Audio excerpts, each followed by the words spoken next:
हमारे अनुग्रहकारी स्वर्गीय पिता, धन्यवाद आपके महान प्रेम के लिए, अनुग्रह के लिए प्रभु, इस समय के लिए जो आपने हमें दिया है। आपका अनुग्रह तो बना रहा, भलाई के लिए धन्यवाद करते प्रभु महान। अपने दास को परीक्षा के लिए प्रभु आपने नियुक्त किया, सर दिया प्रभु। प्रभु आपके वचन से कुछ बातें करें प्रभु महान, धन्यवाद करते प्रभु यीशु मसीह। आपने हमारे लिए क्या, हमारी आवश्यकता का बस प्रभु हमारे लिए क्या रखा है प्रभु। हम धन्यवाद करते प्रभु के दास को हमारे बीच में आप इस्तेमाल करें, ताकि प्रभु आपका कलीसिया उन्नति पाए प्रभु यीशु मसीह। आपका वचन हमारे बीच में जब बांटा जाए प्रभु, वचन हमारे हृदय में राज्य करे, काम करे प्रभु।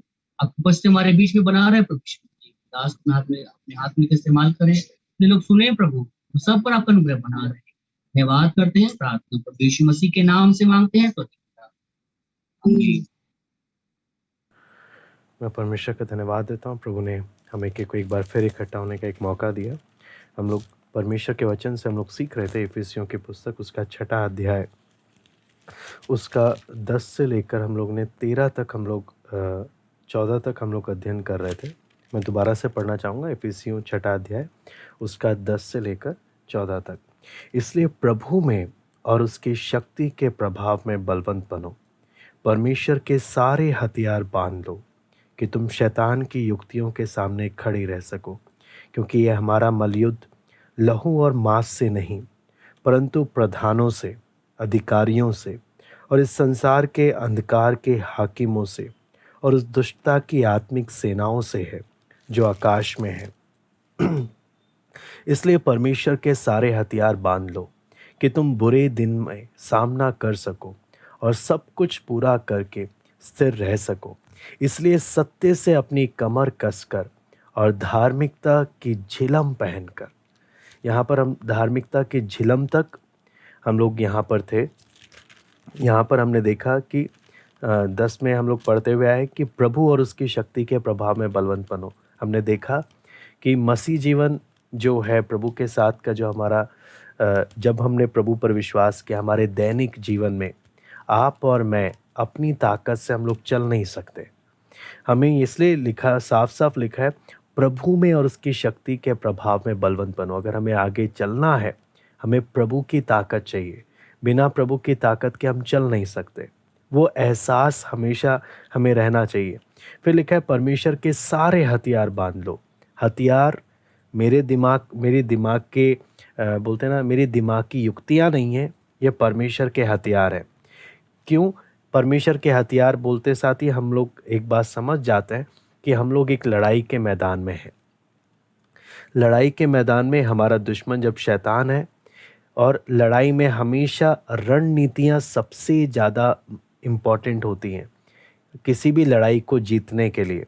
तो शैतान की युक्तियों को पहचानने के लिए और उसका कर खड़े रहने के लिए मैं अपनी ताकत से नहीं कर सकता, मुझे परमेश्वर के सारे हथियार चाहिए। और इसके साथ साथ ये मलयुद्ध के बारे में बताता है कि ये अंधकार में संसार, जब आप देखते हैं कि हमारा मलयुद्ध लहू और मांस से नहीं है, हमारी लड़ाई क्या आम इंसान लोगों से नहीं है। 1 कुरिन्थी जब आप पढ़ते हैं तो वहाँ पे पौलुस बोलता है तुम में झगड़े होते हैं, है ना।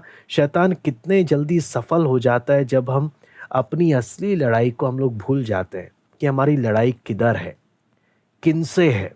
और शैतान बहुत जल्दी सफल हो जाता है जब हम वो अपनों में ही क्या कर डालता है, लड़ाई आपस में ही फूट डाल बैठता है। कुरिन्थ की कलीसिया में यही बात पौलुस बोलता है, तुम में झगड़े क्यों होते हैं। याकूब भी बोलता है 4 अध्याय में, तुम में झगड़े क्यों होते हैं। तो यहाँ पर वचन बोलता है कि हमें हमेशा ध्यान रखना चाहिए कि हमारी लड़ाई किससे है, हमारा दुश्मन है कौन वास्तव में, और उसकी चालाकियों को पहचानना। और आगे लिखा है परमेश्वर के सारे हथियार बांध लो कि तुम बुरे दिन में सामना कर सको, सब कुछ पूरा कर कर स्थिर रह सको। इसलिए हमने देखा सत्य से कमर कसना, यानी पाखंड को अपने जीवन से दूर करते हुए सत्य, मन की सच्चाई और हृदय की खराई से उस बात को चलना। हम इसलिए पूरा बात हमने काफ़ी समय हमने पाखंड के विषय में हमने अध्ययन किया। उसके बाद हम लोग देख रहे थे धार्मिकता की झिलम पहनकर। इस विषय में हम लोग देख रहे थे धार्मिकता और पवित्रता, जो ये झिलम है, जो परमेश्वर के लोगों को सुरक्षा प्रदान करती है। इसलिए हम यहाँ पर जब देखते हैं तो शैतान का सबसे बड़ा एक टारगेट है कि परमेश्वर के लोग पवित्र जीवन ना बिताएं। उसके लिए शैतान कुछ भी करने को तैयार है। आपको मालूम है, शैतान को कोई दिक्कत नहीं अगर हम पाप में जीवन बिता रहे हैं, अपनी मनमर्जी में जीवन बिता रहे हैं और प्रार्थना भी कर रहे हैं और वचन भी पढ़ रहे हैं। शैतान को कोई दिक्कत नहीं। शैतान को दिक्कत तब होती है जब आप और मैं पवित्रताई के लिए मेहनत करने लगते हैं और पवित्र जीवन बिताने के लिए हम जब सीरियस हो जाते हैं। हम वचन जब सीखने के लिए बैठे, हम एक एक प्रार्थना पूर्वक अपने जीवन को जांच सकते हैं कि पवित्रताई के लिए मैं कितना सीरियस हूँ। मैं सिर्फ ये नहीं बोलूँगा कि हम प्रार्थना के लिए समय निकाल रहे हैं, वचन सीखने के लिए समय निकाल रहे हैं। सारी बातें पवित्रताई में जीवन बिताने के लिए हम कितने सीरियस हैं, कितने गंभीर हैं। क्योंकि यहाँ पर जब हम देखते हैं शैतान कुछ भी करने को तैयार है ताकि मेरे जीवन की पवित्रताई को मुझसे चुरा ले। शैतान चाहता है मैं समझौता कर लूं और मेरे जीवन की पवित्रताई मुझसे चली जाए और मेरे जीवन को वो मैला कर दे। फिर आप कितना भी प्रार्थना करो, सब ओके है, उसको कोई दिक्कत नहीं। जैसे आप पौलुस तीमुथियुस को भी बोलता है कि बहुत से लोग धार्मिकता का भेष तो धारण करते हैं लेकिन उसकी सामर्थ से वंचित है। वो पवित्रताई का बाहर से दिखावा तो करते हैं लेकिन उनके जीवन में वो सामर्थ नहीं है, वो सामर्थ से दूर है। तो जब तक हम बाहर से पवित्रताई का या प्रार्थना का, वचन का, बाकी सब हम बोलते हैं ना एक रीति रिवाज अगर हम कर रहे हैं, शैतान को कोई आपत्ति नहीं है। शैतान को दिक्कत कब आ जाती है? जब हम पवित्रताई के प्रति सीरियस हो जाते हैं और उसे अपने जीवन में मेंटेन करना, पवित्रताई में बने रहना, एक दिन शुद्ध होना नहीं। मसीह जीवन में कई लोगों का आदत है गलती करे प्रभु शुद्ध कर दे, गलती करे प्रभु शुद्ध कर दे। शैतान बोलता है इसका तो ऐसे चलता ही रहेगा। लेकिन जो सीरियस हो जाता है कि अब मैंने उन बातों को दोबारा अपने जीवन में हावी नहीं होने देना, वो अपने जीवन में सीरियस हो जाता है इस बात के विषय में जांचने, क्या वजह है, कौन से वो कारण है जिसके कारण मैं पवित्रताई में चल नहीं पा रहा, कौन सी बातें हैं जो मुझे पवित्रताई में बने रहने में रुकावटें उत्पन्न कर रही है। और जब परमेश्वर के लोग उन बातों के प्रति सीरियस होकर, बोलते ना, जड़ से उन बातों को डील करते हैं, मतलब ऊपर से पत्ते पत्ते नहीं काटते, ऊपर से टहनियाँ नहीं काटते, जड़ से उन बातों को अपने जीवन से दूर करते हैं जो बातें उन्हें पवित्रताई में जीवन बिताने से रोकती हैं। जब वो ऐसे डील करते हैं तब शैतान बहुत परेशान हो जाता है। यहाँ पर जब हम देखते हैं शैतान को सबसे ज़्यादा हम देख सकते हैं शैतान को एक व्यक्ति के शरीर से ज़्यादा एक व्यक्ति के जीवन से रुचि है। बहुत बार हम देखते हैं शैतान लोगों के शरीर पर हावी हो जाता है, शरीर को अपने नियंत्रण में लेता है। लेकिन आप देखेंगे असली में शैतान का रुचि किधर है, शैतान का मन किधर लगा हुआ। एक व्यक्ति अगर पूछा जाए, एक प्रभु के दास ने बोला, शैतान से अगर एड्रेस पूछा जाए कि तेरा एड्रेस कहाँ पर है, वो बोलेगा मनुष्य का दिल है। मुझे मनुष्य का मन, मनुष्य का दिल मुझे चाहिए, जो वो सिंहासन चाहिए मनुष्य के दिल का, जहाँ पर ये राज करने के लिए देता है। या तो खुद राज करता है या परमेश्वर को राज करने देता है, या मैं इसके जीवन में क्या कर सकता हूँ, राज कर सकता हूँ। शैतान को शरीर से भी बढ़कर एक व्यक्ति के जीवन को पूरा नियंत्रण, बाहर से कितनी भी भक्ति दिखाए, बाहर से कितना भी कुछ करे, अगर इसका जीवन मेरे नियंत्रण में है तो सब मेरे नियंत्रण में, ये शैतान। इसलिए आपको मालूम है शैतान ने, जब आगे हम देखते हैं शैतान ने अय्यूब के साथ क्या किया। परमेश्वर के वचन में जब हम लोग पढ़ते हैं अय्यूब के जीवन में, अय्यूब पहला अध्याय हम लोग आ जाते हैं। अय्यूब पहला अध्याय,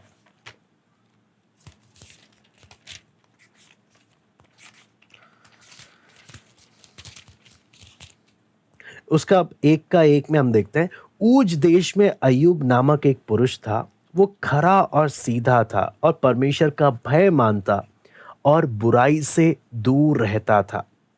तो यहाँ पर जब हम परमेश्वर के वचन में जब देखते हैं, अय्यूब आगे हम जब लिस्ट देखते हैं, बहुत धनवान है, पत्नी, बच्चे, धन दौलत सब चीज है इसके जीवन में। लेकिन शैतान को एक बात से इरिटेशन हो गई। वो बात क्या है? ये भय, परमेश्वर का भय मानने वाला और बुराई से दूर रहने वाला, ये क्यों पाप में जीवन नहीं बिताता? और उस कारण आप जब अय्यूब के जीवन में जब देखेंगे, परमेश्वर ने जब अय्यूब की परीक्षा के विषय में ठाना, शैतान हर सीमा को लांघने को तैयार है, इसके साथ सब कुछ। अगर अय्यूब पहले ही समझौता कर लेता शैतान के साथ, तो अय्यूब को कुछ भी गंवाने की जरूरत नहीं थी। अगर पहले ही शैतान के साथ अय्यूब क्या कर लेता, समझौता कर लेता। यीशु मसीह के सामने भी आप देखें, शैतान क्या बोलता है, तू बस मेरे आगे दंडवत कर दे, सारा राज्य मैं तुझे दे दूंगा। शैतान क्या बोलता है, बस समझौता कर ले, मुझे कोई आपत्ति नहीं, तेरे पास क्या धन संपत्ति है, तेरे पास क्या है, सब कुछ, मुझे किसी बात में दिक्कत नहीं, मैं तुझे कभी परेशान नहीं करूंगा। लेकिन शैतान को दिक्कत कब आ जाती है? जब परमेश्वर के लोग शैतान के साथ समझौता नहीं करते, किसी भी बात में जब समझौता नहीं करते, क्योंकि वो शैतान का एक ही लक्ष्य है, परमेश्वर के लोगों के जीवन से वो पवित्रता को कैसे ना कैसे, एक रास्ते से या दूसरे रास्ते से वो हर एक रणनीति अपनाता है कि वो पवित्रता को इसके जीवन से ले ले। अगर पवित्रता मेरे जीवन से चला गया तो मैं एक पाखंडी हूं, मैं बोलता कुछ और हूं, जीता कुछ और हूं। इसलिए हम एक एक वो उस बात को हम लोग देख सकते हैं। शैतान को बाकी किसी बात में नहीं, आप कितना भी धन, संसार की कितनी भी बातों की इच्छा रखें, लेकिन शैतान को एक बात से जो सबसे बड़ी परेशानी है, वो है उस एक व्यक्ति के जीवन का पवित्रता। क्योंकि परमेश्वर की जब एक व्यक्ति पवित्र जीवन बिताने लगता है, परमेश्वर का सामर्थ उसके जीवन के द्वारा प्रकट होने लगता है, और परमेश्वर के लिए भी वो उपयोगी बर्तन बनने लगता है। और वो एक व्यक्ति बहुत से लोगों, परमेश्वर इसलिए वचन में जब आप देखते हैं ना, परमेश्वर को ज्यादा लोगों की जरूरत नहीं है। परमेश्वर एक बर्तन को ढूंढता है जो उसके लिए बिल्कुल पवित्र होने के लिए तैयार है, एक बर्तन जो उसके लिए अलग होने के लिए तैयार है। आप कल्पना नहीं कर सकते परमेश्वर उस एक के द्वारा क्या कर सकता है। लेकिन बहुत दुख की बात कई बार क्या हो जाता है कि हम उस पवित्रता में बने ही नहीं रह पाते, क्योंकि शैतान बहुत बार कामयाब हो जाता है उस पवित्रता को हमारे जीवन से चुराने के लिए। इसलिए इस बात में हम लोग जब देख रहे हैं, यहाँ पे साफ साफ लिखा है, हम एक लड़ाई के मैदान में, परमेश्वर के लोग कभी इस बात को ना भूलें। और लड़ाई का मैदान कितना सीरियस और कितना गंभीर हो जाता है जब शैतान हर समय इस ताक में लगा हुआ है, हर रणनीति इस प्रकार से बनाता है, इसकी पवित्रता को इसके अंदर से चुरा ले। इसकी पवित्रता इसके अंदर से अगर चले गई, फिर शैतान को कोई परेशानी नहीं। इसलिए हम जब वचन में जब हम देखते हैं आगे भी, तो कई बातें हम परमेश्वर के वचन में यहाँ पर हम देख सकते हैं कि आप अगर यहूदा इस्करियोती का उदाहरण भी आप देख सकते हैं।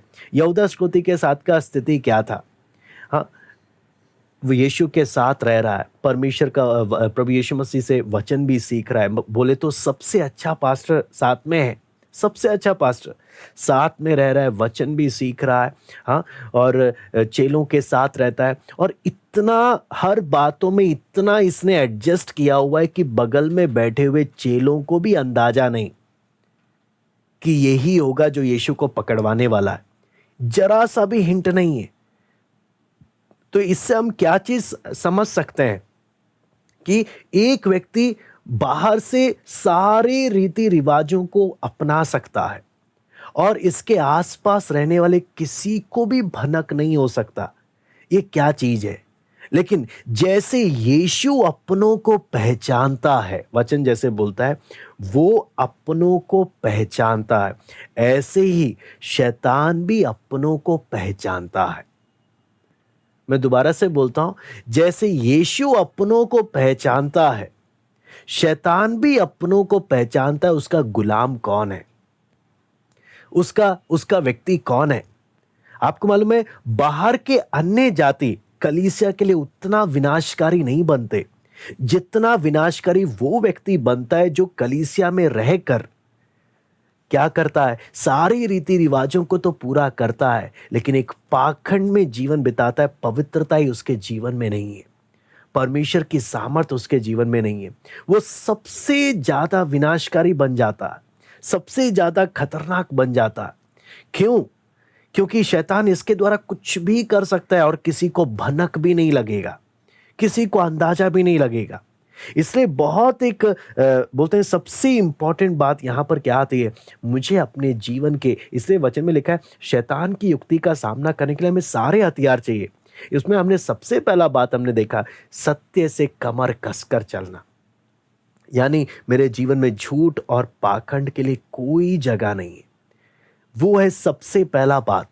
दूसरा, चाहे कुछ भी हो जाए, मैं इस पवित्रताई को शैतान को चुराने नहीं दूंगा, मैं उस अपने जीवन में पवित्रताई में बने रहूंगा। और उसमें हमने कितनी बातों को हम बीच में देखते हुए आए कि अपने काम की जगह में, अपने घर में, अपने पड़ोसियों के समक्ष, अपने हर जगहों में मैंने पवित्रताई में जीवन बिताना, क्योंकि शैतान का सबसे बड़ा टारगेट है कैसे ना कैसे इसके जीवन से पवित्रताई को क्या करे, इसके जीवन से पवित्रताई को ले ले, ताकि ये पवित्रताई में जीवन ना बिता सके।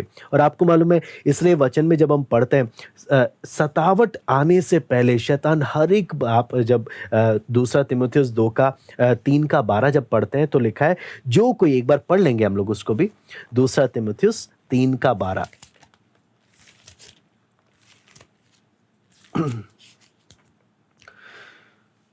यहां पे लिखा है, पर जितने मसीह यीशु में भक्ति के साथ जीवन बिताना चाहते हैं वे सब सताए जाएंगे। जितने मसीह यीशु में भक्ति के साथ जीवन बिताना चाहते हैं वे सब सताए जाएंगे। कहने का मतलब क्या है, जैसे हम अय्यूब के विषय में भी हम देख रहे हैं, तो हम दोनों में हमें क्या चीज बातें समझ में आ रही है कि भक्ति के साथ जीवन बिताने वाले के जीवन में सतावट आता है, और शैतान सतावट से पहले हर एक तरीका अपनाता है कि ये समझौता कर ले। लेकिन जब ये समझौता करता नहीं है तब सतावट इसके जीवन में शुरू हो जाते हैं, क्योंकि शैतान को मालूम है सतावट आने के द्वारा, जब हम कलीसिया का इतिहास भी देखते हैं, सतावट आने के द्वारा परमेश्वर के लोग और करीब आ जाते हैं, इनके अंदर और क्या हो जाता है, ये प्रभु के और करीब आने लग जाते हैं और परमेश्वर का काम होने लग जाता है। इसलिए शैतान सतावट आने से पहले हर एक प्रयास करता है कि ये व्यक्ति शैतान के आगे घुटने टेक दे, यह संसार के आगे घुटने टेक दे, ये समझौता कर ले। ये हर एक प्रयास शैतान करता है, ताकि ये क्या, एक बार अगर पवित्रता चले गई, शैतान को कोई सतावट से कोई शैतान क्या नहीं करता, फिर सताने का मतलब ही नहीं रहता। शैतान बोलता है तू अपना आराम से रह, मैं तुझे परेशान नहीं करूंगा, क्योंकि तू मेरे राज्य के लिए मुसीबत नहीं है। शैतान के राज्य के लिए मुसीबत वो है जो पवित्रताई से क्या करता है, जीवन बिताता है।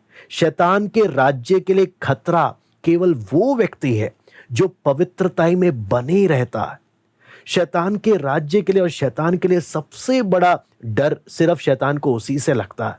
इसलिए शैतान क्या करता है, जैसे अय्यूब के जीवन में किया, एक ही समय में उसकी सारी धन संपत्ति पर क्या कर दिया, हमला कर कर सब कुछ विनाश कर डाला। हाँ, दूसरे लोगों को लेकर आया ताकि अय्यूब के दास दासियों को मार डाले, और क्या करे, सारे धन संपत्ति सब चीज को लेकर चले जाए, बालकों बच्चों को जान से मरवा डाला।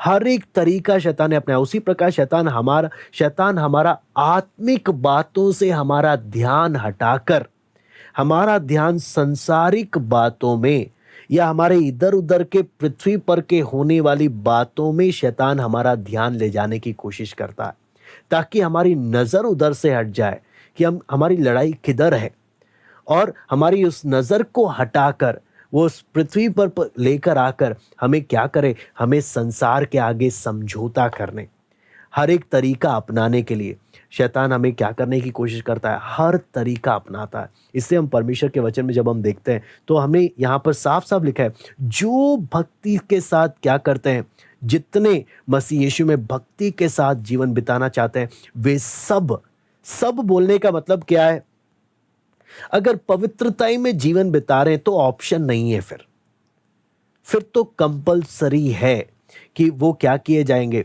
वो सब सताए जाएंगे। सतावट उनके जीवन में कभी न उनके जीवन का एक भाग रहेगा। यहाँ पर जब हम परमेश्वर के वचन में जब देखते हैं, आप इसके साथ साथ इब्रानियों 11 का 37 भी पढ़ लीजिएगा। इब्रानियों 11 का 37।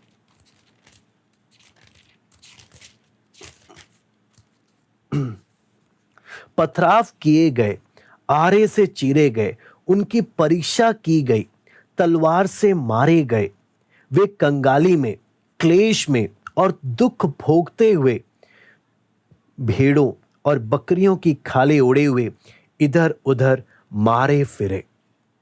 हर प्रकार की सतावट उनको क्या करना पड़ा, उस सतावट से उनको जाना पड़ा। उसके पीछे का कारण क्या है कि इन्होंने पवित्रताई से जीवन बिताने के लिए क्या किया, वो एक दृढ़ संकल्प किया, और ये चीज शैतान के लिए एक बहुत खतरा बन गया। शैतान, आप जब शैतान को देखते हैं ना, शैतान हर प्रकार से समझौता करने आता, हर प्रकार से समझौता। लेकिन जैसे ही हम अगर कमजोर हैं, हम उसकी बातों में हाँ कर लेंगे और वो हमारे जीवन में बहुत बड़ा एक रुकावट बन जाएगा। इसलिए आगे जब हम पढ़ते हैं परमेश्वर के वचन में, तो हम लोग को कई बातें जो इसमें नजर आती है। उसके लिए हम पढ़ लेंगे इब्रानियों 12 का 14 पढ़ लेते हैं। इब्रानियों 12 का 14। सबसे मेल मिलाप रखो और उस पवित्रता के खोजी हो जिसके बिना कोई प्रभु को कदापि ना देखेगा। मैं दोबारा से पढ़ता हूं। सबसे मेल मिलाप रखो और उस पवित्रता के खोजी हो जिसके बिना कोई प्रभु को कदापि ना देखेगा। यहां पर जब हम देखते हैं वचन में साफ साफ लिखा है, पवित्रता का सामर्थ जो दिखना है मनुष्य के जीवन में, वो लिखा है अगर स्वर्ग जाना है तो इस पृथ्वी पर वो पवित्रता दिखना कंपलसरी है।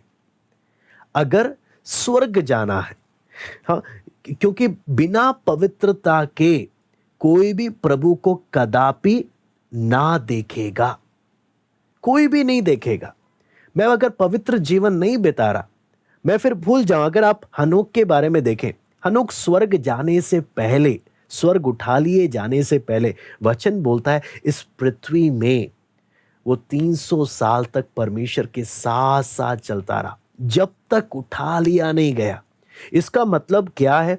एक व्यक्ति अगर चाहे पवित्रता में बने रह सकता है, लेकिन उसे ये है अपनी इच्छाओं को क्या करना पड़ेगा, छोड़ना पड़ेगा, अपनी मनमर्जी को छोड़ना पड़ेगा, बलिदान देने पड़ेंगे, कीमत चुकानी पड़ेगी। लेकिन जो पवित्रता में बने रहेगा, वचन बोलता है वो एक स्वर्ग जाने का एक प्रमाण देता है। वो दिलेर रहता है, मैं अपने स्वर्गीय घर जाने को तैयार हूं।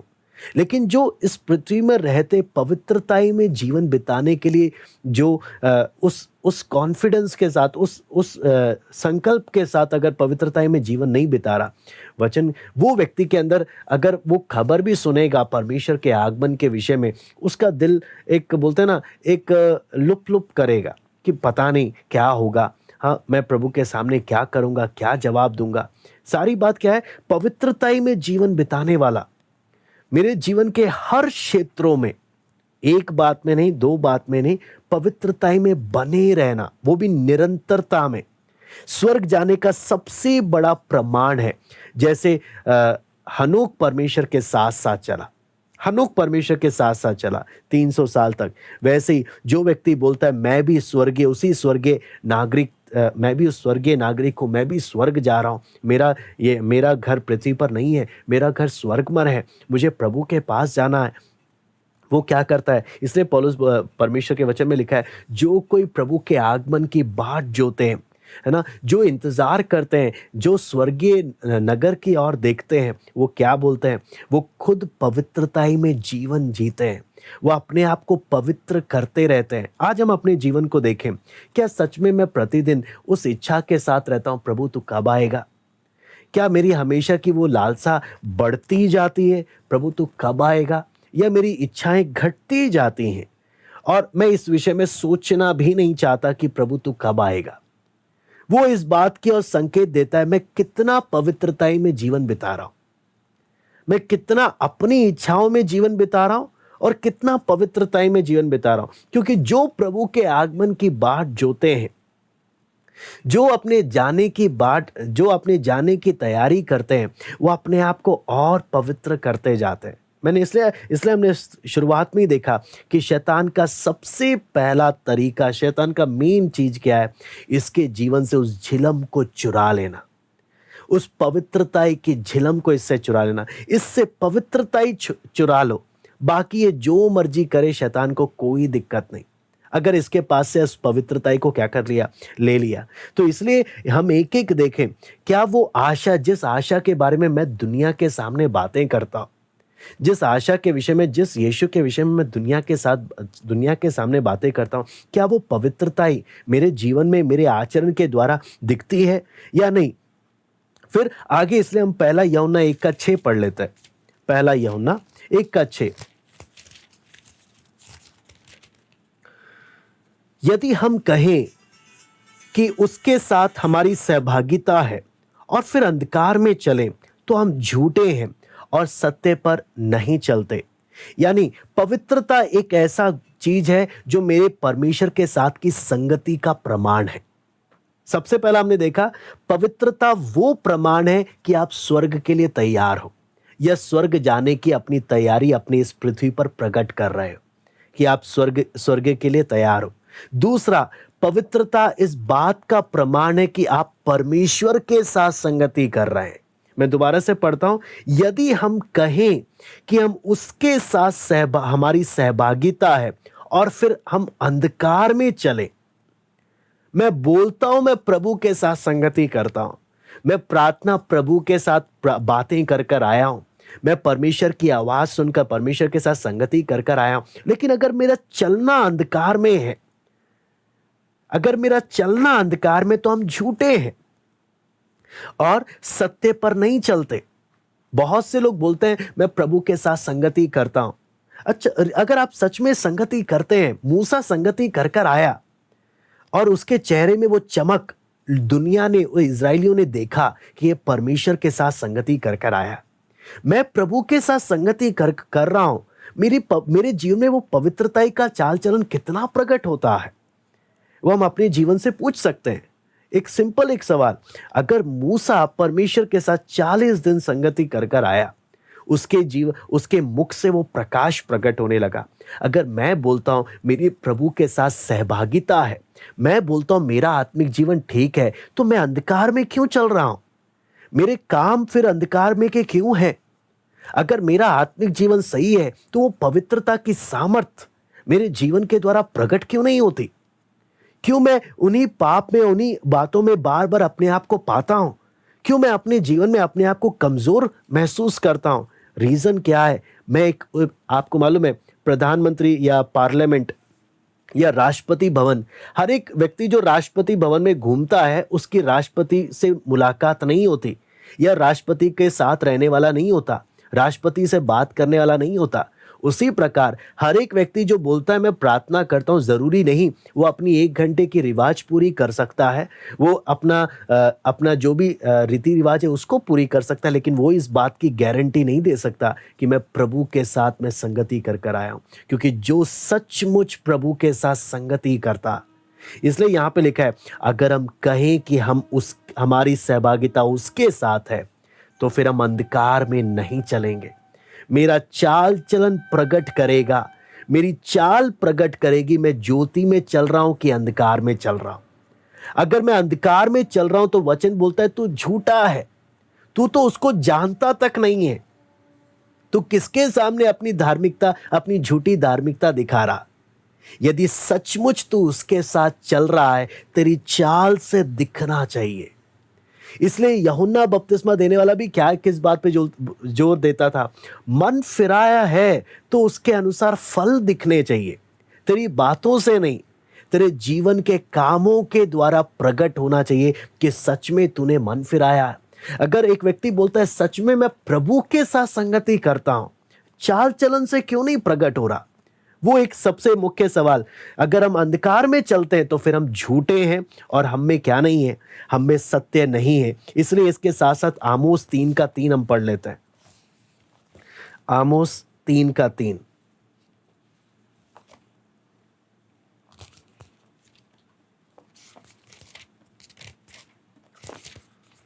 यहां पे लिखा है,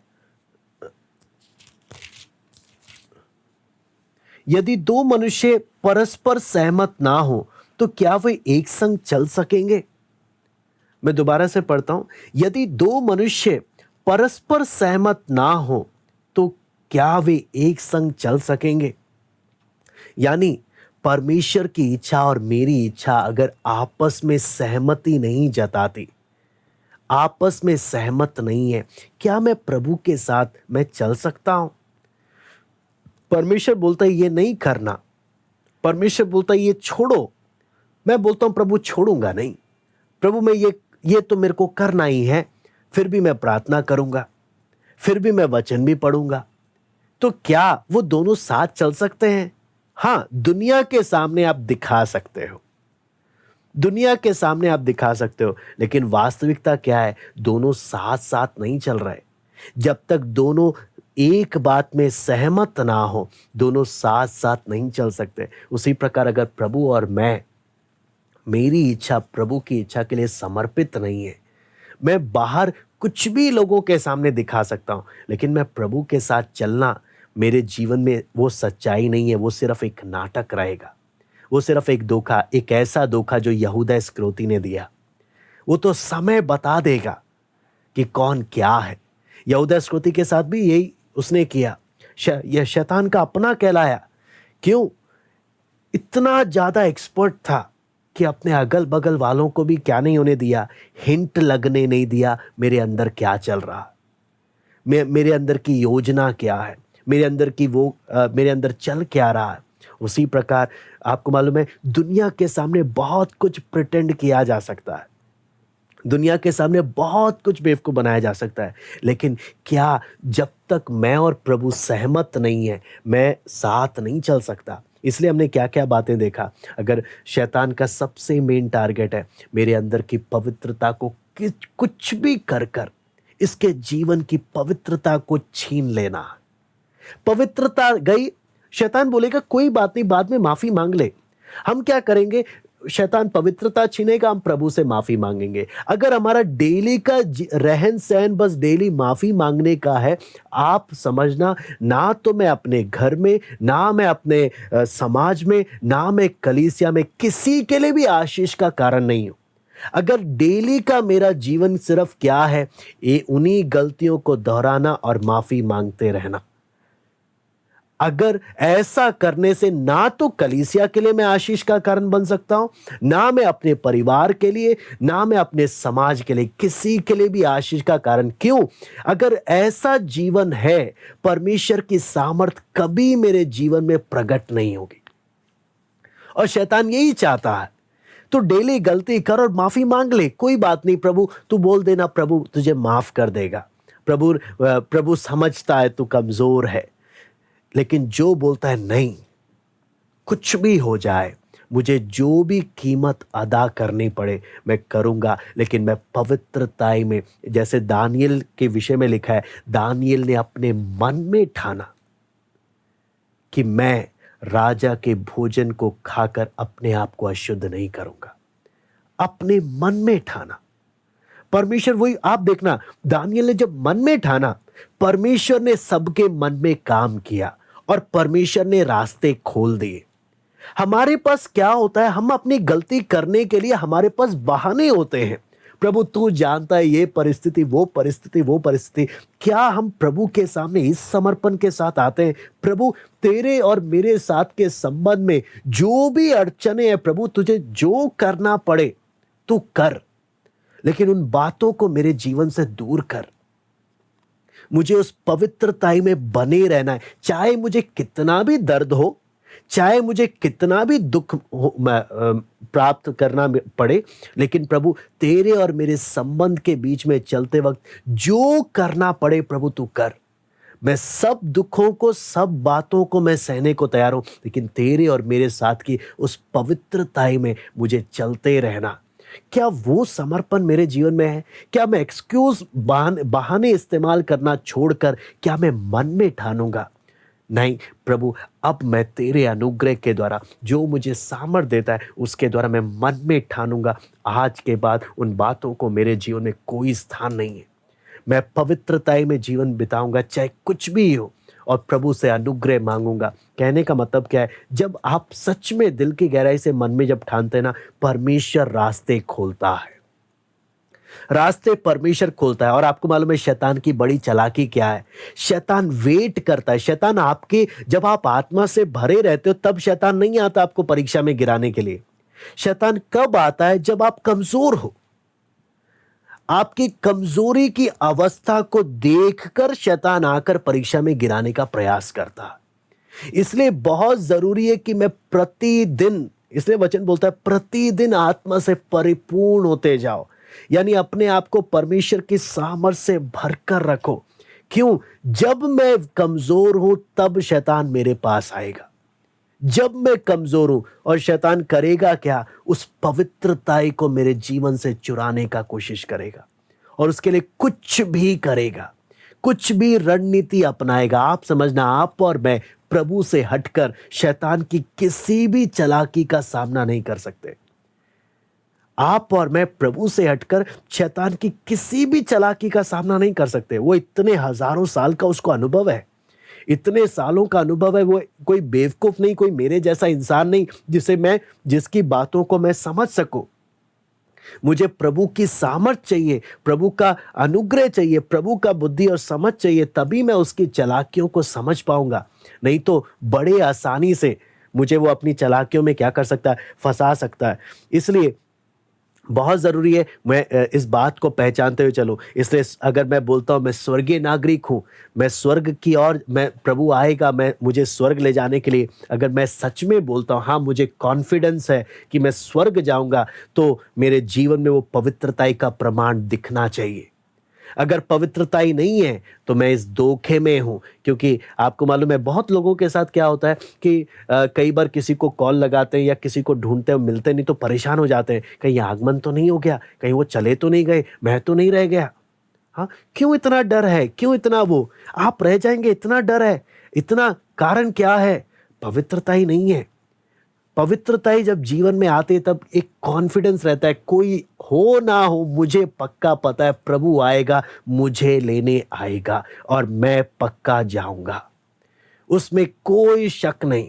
जो मन की खराई से पवित्रता में जीवन बिताता है प्रभु के सामने, लोगों को दिखाने के लिए नहीं, प्रभु के सामने पवित्रता जीवन बिताने का वो समर्पण के साथ चलता है। उसको मालूम है बाकी का मुझे नहीं मालूम, लेकिन मुझे इतना मालूम है जब मेरा प्रभु आएगा मैं तो पक्का जाऊंगा।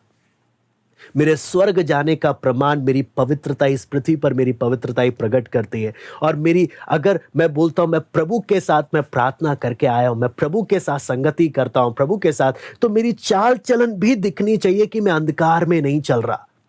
मेरे परिवार, मेरे समाज, मेरे जहां भी कलीसिया में मैं संगति कर रहा हूं, वहां पर लोगों ने देखना है कि मैं मेरी जो चाल चलन है वो अंधकार में की नहीं है, वो ज्योति में की है। मेरे जीवन का नमूना, मेरे जीवन के काम प्रकट होने चाहिए कि मैं ज्योति में चलता हूं। नहीं तो शैतान बहुत आसानी से लोगों को क्या बोलता है, तू संगति कर रहा है, तू प्रार्थना कर रहा है, तू वचन सुन रहा है, बस इतना काफी है। तू पाप भी कर रहा है, वो तो इंसान है, तो गलती होगी, तू एक दिन में पवित्र थोड़ी ना बनेगा। आपको मालूम है शैतान सिद्धता के इतने अच्छे तर्क देने के लिए बगल में खड़े हो जाता है, तू गलती सिर्फ तू ही थोड़ी ना कर रहा है, बाकी सब कर रहे हैं, तो इसलिए तू कोई बात नहीं, होता रहता है, तू माफी मांग लेना, शुद्ध हो जाना। देखो सब में देखो उस व्यक्ति में कितना गलती है, उस व्यक्ति में कितना गलती है, उस व्यक्ति में कितना गलती है। हाँ, तो कौन सा कोई संत है तो तेरी एक गलती करने से क्या हो गया? हाँ, शैतान क्या करता है, हमारा नजर अपने आत्मिक जीवन में जो केयरफुलनेस, जो अलर्टनेस रहना चाहिए, हमारा ध्यान अपनी ओर से हटाकर 10 लोगों की 10 कमियों को दिखा के बोलता है तू भी अपना क्या कर दे, अपने सारे हथियार को साइड रख, तू भी अपनी मनमर्जी से चल। शैतान का तरीका क्या है? लेकिन वचन बोलता है अगर शैतान का सामना करना है, मसीह जीवन में प्रभु के साथ अगर चलना है, मुझे दूसरे नहीं, मुझे देखना है मैंने हर समय परमेश्वर के सारे हथियार को धारण कर कर चलना है, ताकि मैं शैतान की युक्ति का सामना कर सकूं। नीति वचन 25 का 26 हम लोग पढ़ेंगे। नीति वचन 25 का 26।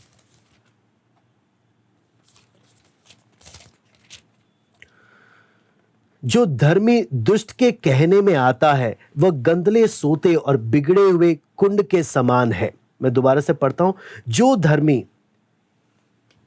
दुष्ट के कहने में आता है वो गंदले सोते और बिगड़े हुए कुंड के समान है। कहने का मतलब क्या है कि जो धर्मी, जो परमेश्वर के लोग है ना, दुष्ट के कहने में, दुष्ट आप समझना, दुष्ट ये कलीसिया से बाहर नहीं है, ये कलीसिया के अंदर ही है। हाँ, ये वो लोग हैं जिनके जीवन में प्रभु कोई मायने नहीं रखता, कि परमेश्वर की इच्छा मायने नहीं रखती, उन्हें अपनी इच्छा और अपनी मनमर्जी ज्यादा महत्व रखती है। वचन यहां पर बोलता है जो परमेश्वर के लोग अगर इनके कहने में आते हैं और इनके अनुसार अपनी चाल को चलते हैं, तो वचन क्या बोलता है, वो गंदले सोते और बिगड़े हुए कुंड के समान है। और शैतान हर एक प्रयास करता है। शैतान, आपको मालूम है, शैतान ने जाकर आदम को क्या नहीं दिया, फल नहीं दिया। शैतान ने हवा को भेजा कि जाकर आदम को क्या दे, फल दे। उसका मतलब क्या है, आप ये नहीं समझना शैतान खुद आकर मुझे परीक्षा में गिराएगा। कई बार हो सकता है शैतान मेरे अपनों को, जो मेरे साथ रहते हैं, मेरे आसपास रहते हैं, उन्हीं का इस्तेमाल कर सकता है परीक्षा के लिए। मुझे एक बात में हमेशा गंभीर रहना है कि मैं किसी भी प्रकार से शैतान को कोई अवसर नहीं दूंगा, कोई अवसर नहीं दूंगा। जो पवित्र जीवन बिताते हैं उनके अगली बात जब हम देखते हैं, वो उनके जीवन में परमेश्वर की शांति है। यशाया 48 का 22 हम पढ़ लेते हैं। यशाया 48 का 22।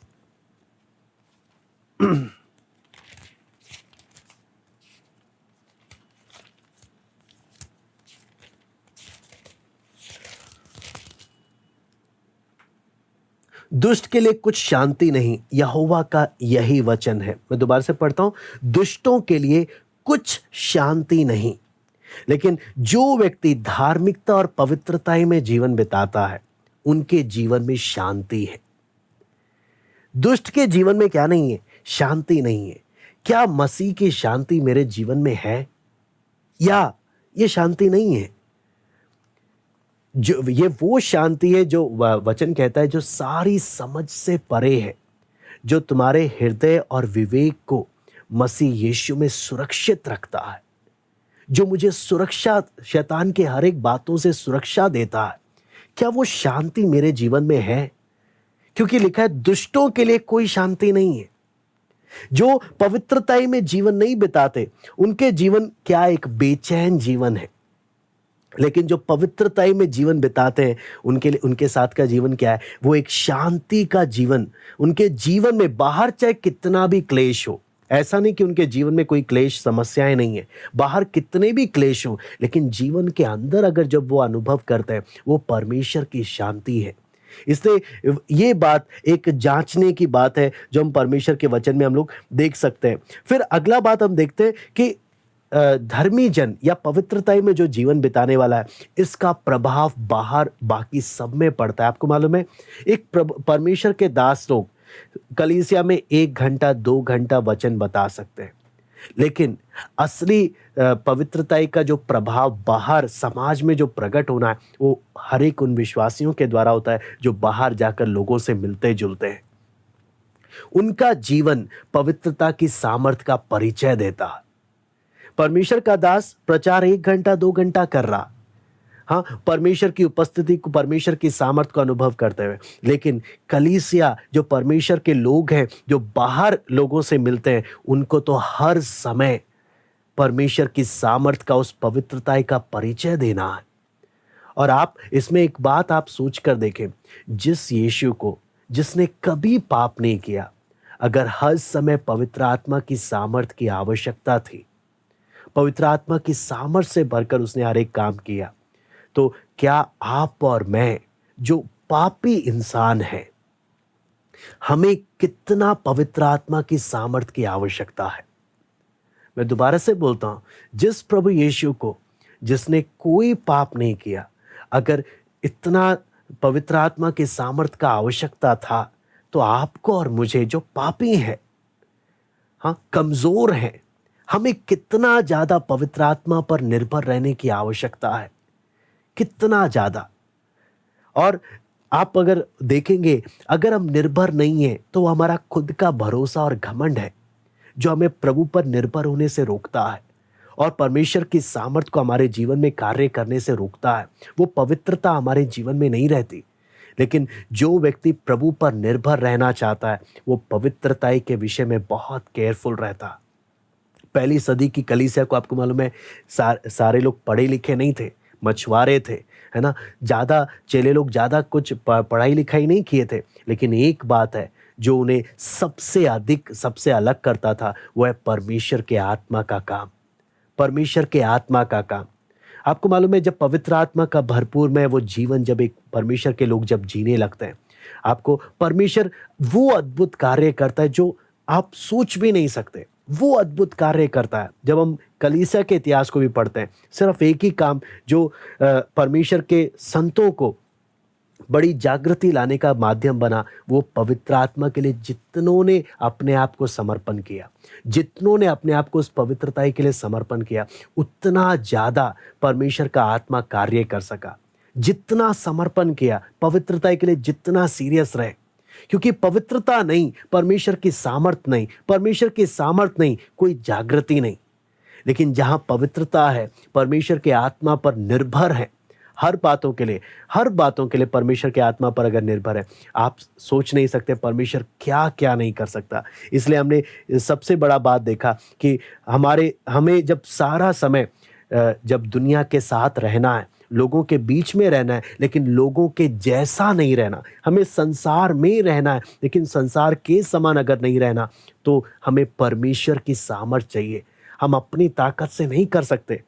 यीशु मसीह साफ साफ बोलता है, जो परमेश्वर का वचन साफ साफ बोलता है, जो संसार में है और जो तुम में है, तुम्हारे अंदर जो है वो संसार में से बड़ा है, वो शक्तिशाली है। लेकिन क्या मैंने अपने संसार का प्रभाव मुझ पर ना पड़े, इसलिए क्या मैंने अपने आप को पूरा यीशु को दिया है, पूरा पवित्र आत्मा के हाथ में अपने आप को सौंपा है कि पवित्र आत्मा पूरा मुझ पे काम कर सके, पूरा अपना कंट्रोल कर सके।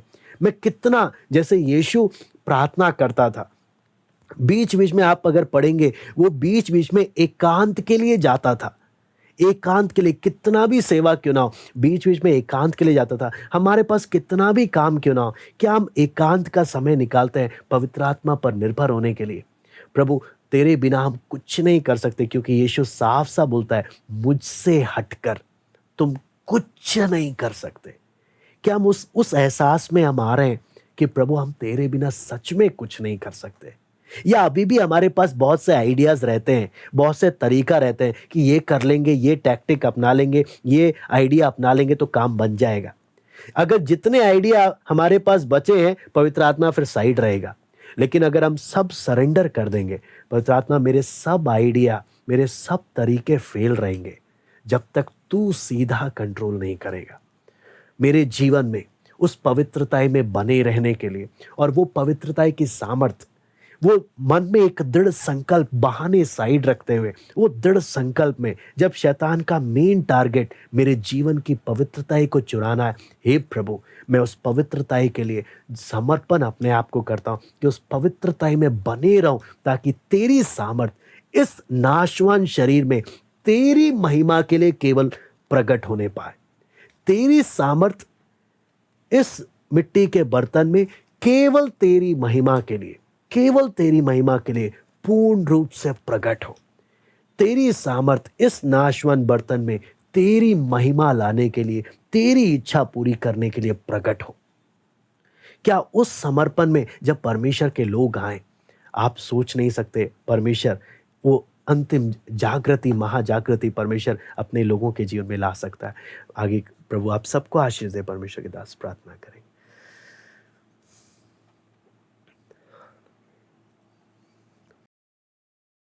भलाइयों के लिए हम धन्यवाद करते हैं प्रभु यीशु, तो महान प्रकार अपने उद्धार के कार्य को पूरा कर रहे हैं प्रभु। उस कार्य में प्रभु एक काम ये भी है कि हम अपने उद्धार के कार्य को पूरा करते डरते और कांपते हुए अपने जो उद्धार का कार्य हमारे जीवन में आपने किया है, तो पवित्रताई आपने हमें दी है प्रभु, उस पवित्रताई के वस्त्र को प्रभु, उस पवित्रताई के वस्त्र को प्रभु ऐसे ही पवित्रताई में और बनाए रखने के लिए हमें कृपा दे प्रभु।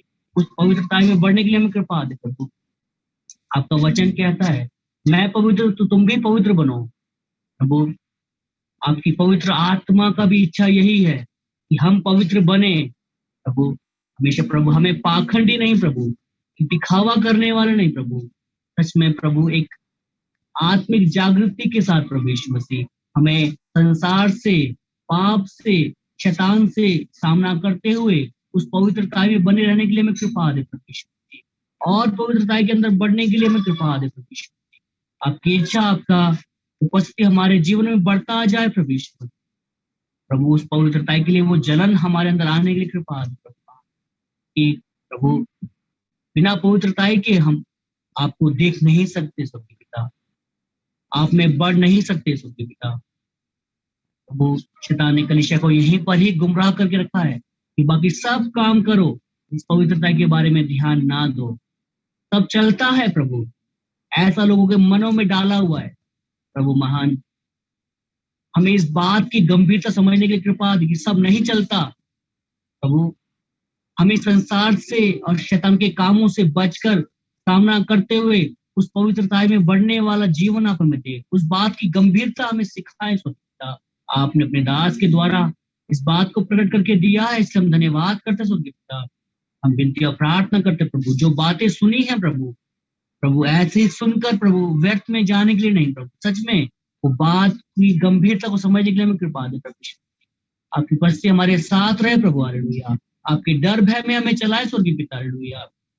वो अपने उद्धार के कार्य को पूरा करते हुए जाने की कृपा दे प्रभु। धार्मिकता की जो झिलम है प्रभु, उस धार्मिकता के झिलम में प्रभु कोई भी द्वेष, कोई भी दाग ना आने पाए प्रभु। तो झिलम में उस पवित्रता में बढ़ने वाला जीवन आप हमें दे प्रभु। धन्यवाद करते प्रभु, उस उद्धार के वस्त्रों की रक्षा करते हुए आगे बढ़ने के लिए कृपा दे प्रभु। अपने दास को और सामर्थ शक्ति के साथ अपने हाथ में लेकर इस्तेमाल करते जाए प्रभु। आपके हाथों में सौंपते प्रभु महान। धन्यवाद करते हैं तमाम भलाइयों के लिए, लोगों ने सुना है, लोग सुनेंगे, उन सबको आपके समय सौंपते हैं। सब पर आपका अनुग्रह बना रहे प्रभु। धन्यवाद करते हैं, प्रार्थना प्रभु यीशु मसीह के नाम से मांगते हैं स्वर्गीय पिता, आमीन।